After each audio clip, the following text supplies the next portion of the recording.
Gravando.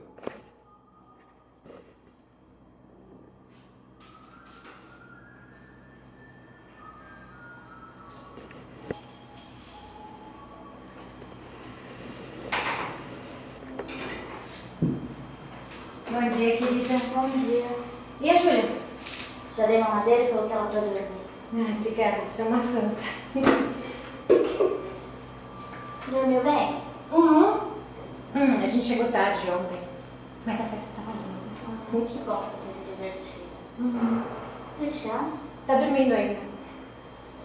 Olha, desculpa ter te chamado pra trabalhar no domingo, mas é que você sabe que eu não gosto de chamar pra trabalhar no final de semana, mas... Imagina, é um prazer.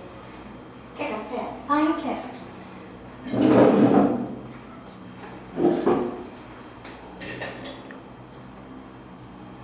Obrigada. Ah, não esqueça suas vitaminas, ó. Ai, já ia esquecendo.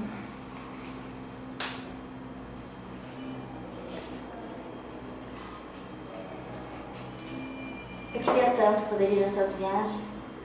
Parece tudo tão glamouroso, tão chique. É, mas também tem muita gente chata. Ah, gente chata tem em todo lugar. Mas também deve ter muita gente interessante, não é? Isso é verdade. A vida é engraçada. Por quê? Tem gente que tem tudo e não dá valor pra nada. De quem você tá falando? De umas pessoas que eu conheço. Tem gente que tem uma casa legal, um marido bonito e rico, viaja toda hora. Mas tem pessoas que não merecem o que tem. Você tá falando de mim?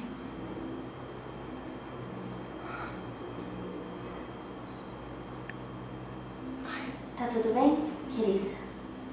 Eu não tô me sentindo muito bem, Ai, desculpa, o que você tava falando?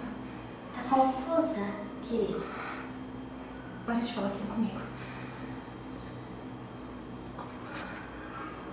Tadinha. Você vai ter o que você merece. Júlia.